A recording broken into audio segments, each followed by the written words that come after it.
Good morning student. बेटा आज अपना टॉपिक है जायांग की संरचना और उसका विकास। कि जायांग जो है, गाइनोसियम जो है, उसकी संरचना कैसी होती है और उसका विकास कैसे होता है। देख बेटा, जायांग जो है उसका मुख्य भाग जो है वो अंडाशय होता है। जायांग का मुख्य भाग क्या होता है? अंडाशय। और अंडाशय जो है इसमें बीजांड बनते हैं। अंडाशय जो है उसमें बीजांड बनते हैं। तो जायांग का जो मुख्य भाग होता है वो अंडाशय होता है, जिसके अंदर बीजांड जो है उनका निर्माण होता है।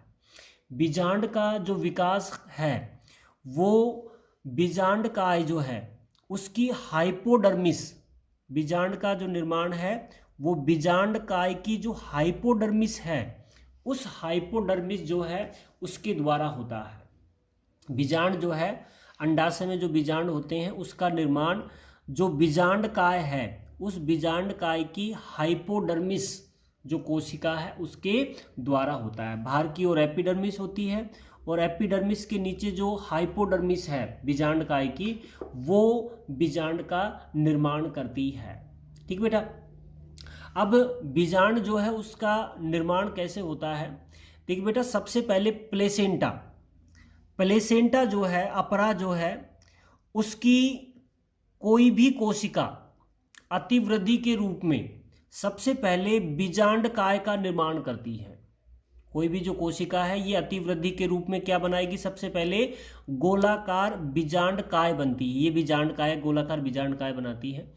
बीजांड काय का जब पूरा विकास हो जाता है तो बीजांड काय के जो आधारीय भाग होता है उस आधारीय भाग से सबसे पहले उसके अध्यावरण जो है उनका निर्माण होता है। क्या बनेंगे? सबसे पहले अध्यावरण बनते हैं और वो अध्यावरण बीजांड काय को चारों ओर से आवृत कर लेते हैं। तो सबसे पहले क्या होगा? जब प्लेसेंटा है उस प्लेसेंटा जो है वो अतिवृद्धि के रूप में सबसे पहले गोलाकार बीजांड काय बनाएगा। बीजांड काय बनने के बाद उसके आधारीय भाग की जो कोशिकाएं हैं वो तेजी से विभाजित होकर उसके चारों ओर अध्यावरण जो है उसका निर्माण करती हैं। ठीक बेटा। अब बीजांड काय और अध्यावरण बनने के बाद, जैसे ये बीजांड काय है और ये बाहर क्या है? अध्यावरण है। अध्यावरण बनने के बाद क्या होता है? बीजांड काय की कोई भी हाइपोडर्मल कोशिका जो है वो एक भोजन संग्रह करके आकार में बड़ी हो जाती है। किसकी? बीजांड काय जो है उसके हाइपोडर्मल जो कोशिका है वो भोजन का संग्रह करके आकार में बड़ी हो जाती है, जिसे आर्किस्पोरियल सेल कहा जाता है। जो भोजन का संग्रह करके आकार में बड़ी हो जाती है, कोई भी कोशिका हो सकती है। ठीक बेटा। अब इस कोशिका जो है इसमें एक परिणत विभाजन होता है जिससे दो कोशिकाएं बनती हैं। एक तो प्राइमरी पेरिटियल सेल बनती है और दूसरी मेगा स्पोर मदर सेल जो है उसका निर्माण होता है। ये दो कोशिकाएं बनती हैं। एक तो प्राइमरी पेरिटल कोशिका बनती है और दूसरी जो है वो मेगा स्पोर मदर सेल का निर्माण होता है। ठीक बेटा। अब मेगा मदर स्पोर बनने के बाद मेगा स्पोर मदर सेल जो है इसमें लगातार विभाजन होते हैं और लगातार विभाजन होगा तो इससे 4 अगुणित गुरु बीजाणु जो हैं उनका निर्माण होता है। 4 गुरु बीजाणु जो हैं ये बनते हैं, मेगा स्पोर बनते हैं। मेगा स्पोर मदर सेल जो है इसमें जब अर्धसूत्री विभाजन होता है तो 4 अगुणित गुरु बीजाणु बनते हैं और ये 4 अगुणित गुरु बीजाणु जो होते हैं ये एक रेखीय क्रम में व्यवस्थित होते हैं, जिनमें से बीजांड द्वार की ओर स्थित 3 गुरु बीजाणु जो हैं ये नष्ट हो जाते हैं। केवल एक ही गुरु बीजाणु बचता है जिसे एक्टिव मेगा स्पोर कहा जाता है। ये क्या कहलाता है? एक्टिव मेगा स्पोर कहलाता है। अब इस एक्टिव मेगा स्पोर जो है इसमें मायोटिक विभाजन फर्स्ट होता है। पहला विभाजन होता है समसूत्री विभाजन, जिससे एक केंद्रक से 2 केंद्रक का निर्माण होता है। दूसरे विभाजन से 2 से 4 केंद्रक बनते हैं। तीसरे विभाजन में 4 केंद्रक से 8 केंद्रक जो है उनका निर्माण होता है। ठीक है, जिसमें 4 जो केंद्रक हैं ये दोनों ध्रुवों की ओर होते हैं। ठीक है, 8 केंद्रक बनने के पश्चात इनमें से 3 केंद्रकों के चारों ओर कोशिका भित्ति बन जाती है दोनों ध्रुवों पर, और दोनों ध्रुवों का एक एक केंद्रक जो है वो मध्य में आ जाता है।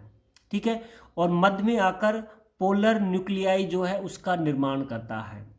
ऊपर की ओर जो निभाग भाग है उस पर एंटीपोडल यानी प्रतिमुखी कोशिकाएं बनती हैं। नीचे की ओर ये अंड उपकरण बनता है जिसमें एक अंड कोशिका होती है और 2 सहायक कोशिका हैं, और मध्य में एक ध्रुवीय जो कोशिका है वो उपस्थित होती है। ठीक है, तो ये है जो अपना भ्रूण कोश है उसका निर्माण है। तो हमने सबसे पहले आज देखो बेटा स्टार्ट किया था जायांग की संरचना। अब जायांग जो है उसका महत्वपूर्ण भाग क्या होता है? अंडाशय। अंडाशय में क्या होते हैं? बीजांड होते हैं। अब इस बीजांड का जो विकास है ये हाइपोडर्मिस जो कोशिका है उसके द्वारा होता है। इसमें सबसे पहले क्या होता है कि प्लेसेंटा जो है उसमें अतिवृद्धि होने से सबसे पहले गोलाकार बीजांड काय बनेगा। बीजांड काय जो है उसके चारों ओर अध्यावरण का निर्माण होगा, अध्यावरण बनेंगे। अध्यावरण बनने के पश्चात बीजांड काय की कोई भी कोशिका भोजन का संग्रह करके आकार में बड़ी हो जाती है, जिसे आर्कीस्पोरियल सेल कहा जाता है। आर्कीस्पोरियल सेल में प्रथम विभाजन होता है जिसे परिणत विभाजन होता है। उस परिणत विभाजन से 2 सेल बनती हैं, प्री पेरिटल सेल्स और मेगा स्पोर मदर सेल का निर्माण होता है। अब देखिए बेटा, मेगा स्पोर मदर सेल जो है इसमें अर्धसूत्री विभाजन होता है जिससे 4 अगुणित गुरु बीजाणुओं का निर्माण होता है, और ये क्रिया मेगा स्पोरोजेनेसिस या गुरु बीजाणु जनन कहलाती है। कितने गुरु बीजाणु बनते हैं? 4 गुरु बीजाणु बनते हैं जो एक रेखीय क्रम में क्या होते हैं? व्यवस्थित होते हैं। इन 4 गुरु बीजाणुओं में से बीजांड द्वार की ओर स्थित जो 3 गुरु बीजाणु 1, 2 और 3, ये 3 गुरु बीजाणु जो हैं ये नष्ट हो जाते हैं। 3 गुरु बीजाणु नष्ट हो जाएंगे जिसमें से केवल 1 गुरु बीजाणु ही सक्रिय बचता है जिसे एक्टिव मेगा स्पोर कहा जाता है। अब इस एक्टिव मेगा स्पोर के केंद्रक में लगातार 3 समसूत्री विभाजन होते हैं, जिससे पहले 2 केंद्रक बनेंगे, 2 से 4 केंद्रक बनते हैं, 4 से 8 केंद्रक बनते हैं। 8 केंद्रक में जो बन जाता है तो 4 एक ध्रुव की ओर होते हैं, 4 एक ध्रुव की ओर होते हैं, जिसमें से एक एक जो केंद्रक है वो मध्य में आ जाता है। और इस प्रकार जो है निभाग की ओर 3 कोशिकाओं का समूह बनता है जिसे प्रतिमुखी कोशिका एंटीपोडल सेल्स कहा जाता है। बीजांड द्वार की ओर 3 कोशिकाओं का समूह बनता है जिसे अंड उपकरण कहा जाता है, जिसमें एक एग सेल होती है, 2 सहायक कोशिकाएं इसमें उपस्थित होती हैं। ये जो संरचना है ये एम्ब्रियो सैक यानी भ्रूण कोश कहलाती है। क्या कहलाती है? भ्रूण कोश जो है उसका निर्माण होता है। ठीक है बेटा, ये है जायांग का विकास। ठीक है बेटा, उसके बाद जायांग का विकास होने के बाद अब ये जो भ्रूण कोश बना है ये भ्रूण कोश क्या होता है? इसमें 7 कोशिकीय, ये कैसा होता है? 7 कोशिकीय होता है। 7 तो कोशिकाएं होती हैं जिसमें 3 तो प्रतिमुखी कोशिकाएं हो गई, 3 अंड उपकरण की कोशिकाएं होगी और 1 ध्रुवीय कोशिका, तो 7 कोशिकीय है। और साथ में ये 8 केंद्रकीय होता है। 7 कोशिकीय है और 8 केंद्रकीय जो संरचना बनती है ये कहलाती है भ्रूण कोश एम्ब्रियोसैक या भ्रूण कोश कहलाती है, जो 7 कोशिकीय होती है और बेटा 8 केंद्रकीय होती है। ठीक है बेटा, ये हो गया जिसमें भ्रूण कोश का विकास, जायांग की संरचना और उसका विकास। ठीक है बेटा, उसके बाद देखिए अब जो मेल गैमेटोफाइट बनता है यानी भ्रूण कोश जो है, भ्रूण कोश जिसे बोला जाता है मादा युग्म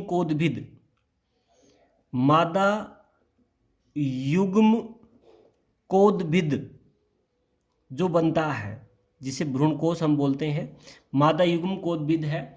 अब इसका विकास जो है वो अलग अलग तरीके से होता है। तो हम यहाँ पर भ्रूणकोश के जो प्रकार हैं वो देखते हैं कि भ्रूणकोश के कितने प्रकार होते हैं और कैसा इनमें विभाजन होता है।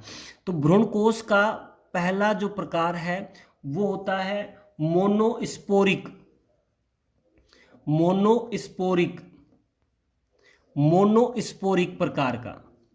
मोनोस्पोरिक का मतलब क्या हो गया कि इसमें जो 4 अगुणित गुरु बीजाणु बनती हैं, 4 अगुणित जो गुरु बीजाणु बनते हैं, उन 4 अगुणित गुरु बीजाणुओं में से केवल एक गुरु बीजाणु ही शेष रहता है जो आगे चलकर भ्रूण कोश का निर्माण करता है। जो आगे चलकर किसका निर्माण करेगा? भ्रूण कोश। तो एक ही गुरु बीजाणु से मादा युग्म कोदभिद का या भ्रूण कोश का निर्माण होता है, तो उसे मोनोस्पोरिक या इसे आप ये कह सकते हैं एक बीजाणुज विकास कहा जाता है। यानी एक ही बीजाणु से, एक ही जो गुरु बीजाणु होता है उस एक गुरु बीजाणु से मादा युग्म कोदभिद यानी भ्रूण कोश का निर्माण होता है, तो उसे बोला जाता है मोनोस्पोरिक प्रकार का। ठीक बेटा, मोनोस्पोरिक जो डेवलपमेंट है, एक बीजाणु जो विकास है, ये 2 प्रकार का होता है। 2 प्रकार का होता है। 2 प्रकार का कौन सा है? जिसमें हम पहला लेते हैं पोलीगोनम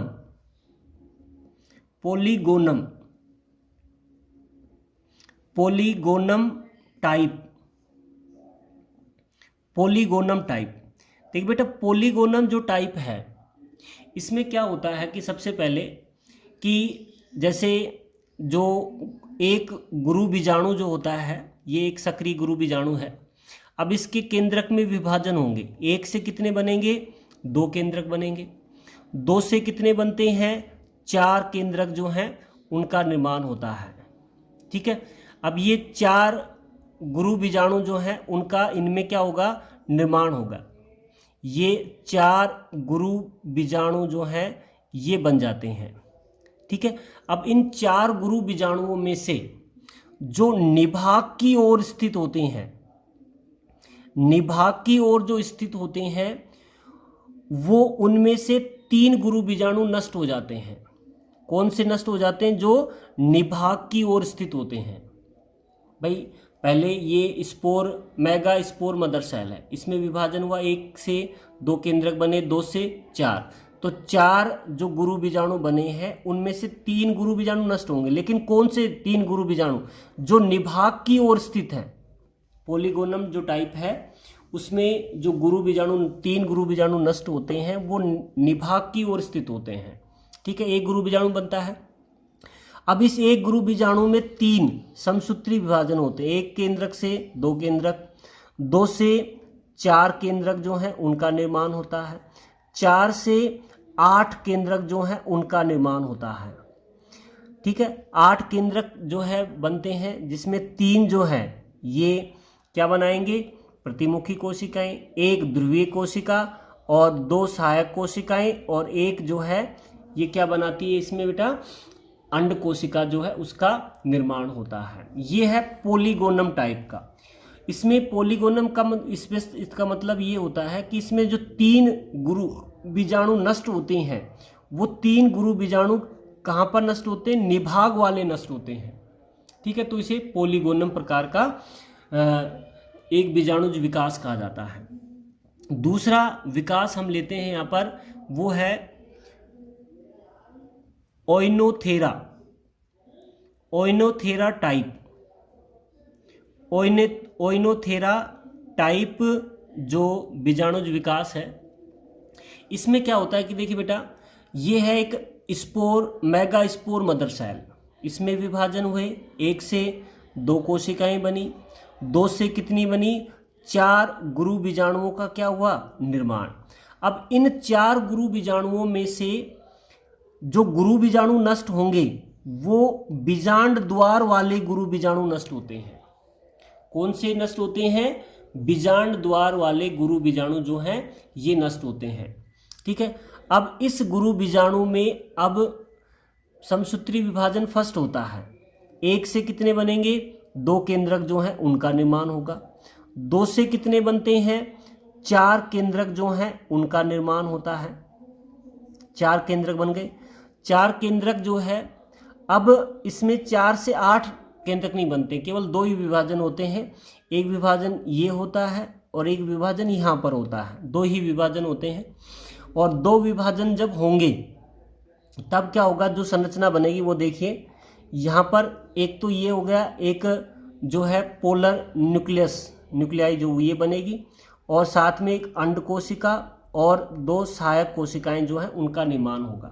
यानी इस ये 4 कोशिकीय ही होता है। ठीक है, यहाँ पर जो ओनियोथेरा टाइप है उसमें ये जो है ध्रुवीय जो केंद्रक होता है, ये ध्रुवीय केंद्रक अगुणित होता है, और जब निषेचन होता है तो अगुणित जो है ये द्विगुणित भ्रूण पोष का निर्माण करते हैं। जबकि यहाँ का जो ध्रुवीय केंद्रक होता है ये 2n होता है, और निषेचन होता है तो यहाँ पर जो भ्रूणपोष बनेगा, ये भ्रूणपोष जो है ये त्रिगुणित होता है। ये भ्रूणपोष कैसा होगा, त्रिगुणित। और बाकी जो भ्रूणकोश है इसमें जो ओनियोथेरा टाइप में है, इसमें भ्रूणपोष जो होता है ये द्विगुणित होता है। ठीक है बेटा, तो ये है मोनोस्पोरिक डेवलपमेंट, यानी एक बीजाणुज विकास। यानी एक सक्रिय गुरु बीजाणु बनेगा और उससे ही भ्रूणकोश का निर्माण होगा। 2 प्रकार का है, पोलीगोनम टाइप, जिसमें जो 3 गुरु बीजाणु नष्ट होंगे वो निभाग की ओर होंगे, और जो भ्रूणकोश बनेगा वो 7 कोशिकीय और 8 केंद्रकीय होता है, और इसमें त्रिगुणित भ्रूणपोष बनता है। ओर्नियोथेरा टाइप में क्या होता है कि जो 3 गुरु बीजाणु नष्ट होंगे वो बीजांड द्वार की ओर स्थित होते हैं, और इसमें 4 केंद्रक बनेंगे, जिसमें से 3 अंड उपकरण, जिसमें एक अंड कोशिका, 2 सहायक कोशिका और एक अगुणित ध्रुवीय केंद्रक बनता है, जो निषेचन के पश्चात द्विगुणित भ्रूणपोष जो है उसका निर्माण करता है। ठीक है बेटा, ये कौन सा हो गया, मोनोस्पोरिक, यानी एक बीजाणुज विकास। ठीक है बेटा, दूसरा जो विकास हम लेते हैं, दूसरा जो प्रकार है वो है बाईस्पोरिक। दूसरा जो प्रकार है भ्रूणकोश के विकास का वो है बाईस्पोरिक, यानी द्विबीजाणुज विकास। द्विबीजाणुज विकास में क्या होता है कि जो गुरु बीजाणु मात्र कोशिका होती है, गुरु बीजाणु मात्र कोशिका, उसमें अर्धसूत्री विभाजन फर्स्ट पूर्ण होता है, जिससे 2 कोशिकाएं बनती हैं। अर्धसूत्री विभाजन फर्स्ट होगा तो कितनी बनेंगी, 2 कोशिकाएं जो बनती हैं, जिसमें से एक कोशिका, 2 कोशिकाओं में से एक कोशिका जो है ये अपहासित हो जाती है, यानी एक कोशिका बनती है। अब इस एक कोशिका में अर्धसूत्री विभाजन होगा, और अर्धसूत्री विभाजन होने से कितनी बनेंगी, 2 कोशिकाएं, यानी 2 गुरु बीजाणु जो है उनका निर्माण होगा। और इन्हीं 2 गुरु बीजाणु से क्या बनता है, भ्रूण कोश का निर्माण होता है, और इसी कारण इसे बाईस्पोरिक, यानी 2 गुरु बीजाणु जो है उनसे भ्रूणकोश बन रहा है, तो इसे द्विबीजाणुक या बाईस्पोरिक जो डेवलपमेंट है वो कहा जाता है। ठीक है बेटा, अब उसके बाद तीसरा जो टाइप है वो है टेट्रास्पोरिक। देखिए बेटा, टेट्रास्पोरिक में क्या होता है कि इस प्रकार के विकास में जो गुरु बीजाणु मात्र कोशिका होती है, इसके में प्रत्यक्ष रूप से जब विभाजन होता है, अर्धसूत्री विभाजन होगा, 1 से 2 कोशिकाएं बनेंगी। 2 से जब अर्धसूत्री विभाजन होगा तो 2 से कितनी बनती हैं, 4 कोशिकाएं बनती हैं, यानी 4 गुरु बीजाणु जो हैं उनका निर्माण होता है। और ये 4 गुरु बीजाणु ही भ्रूणकोश का निर्माण करते हैं। 4 गुरु बीजाणु ही भ्रूणकोश का निर्माण करते हैं और इसी कारण इसे टेट्रास्पोरिक यानी 4 जो बीजाणु हैं वो भ्रूण कोश का निर्माण करते हैं। भाई एक गुरु बीजाणु अगर भ्रूण कोश का निर्माण करता है, 3 नष्ट हो जाते हैं तो वो क्या कहलाएगा? मोनोस्पोरिक। 2 गुरु बीजाणु करते हैं तो उसे बाइस्पोरिक, और 4 गुरु बीजाणु अगर भ्रूण कोश का निर्माण करते हैं तो उसे टेट्रास्पोरिक जो बीजाणु जो विकास कहा जाता है। ठीक बेटा, तो ये आज हमने जायांग जो है उसकी संरचना और उसके विकास का अध्ययन किया कि किस प्रकार जायांग जो है उसकी संरचना का विकास होता है। ठीक बेटा, आज के इतना ही। Thank you.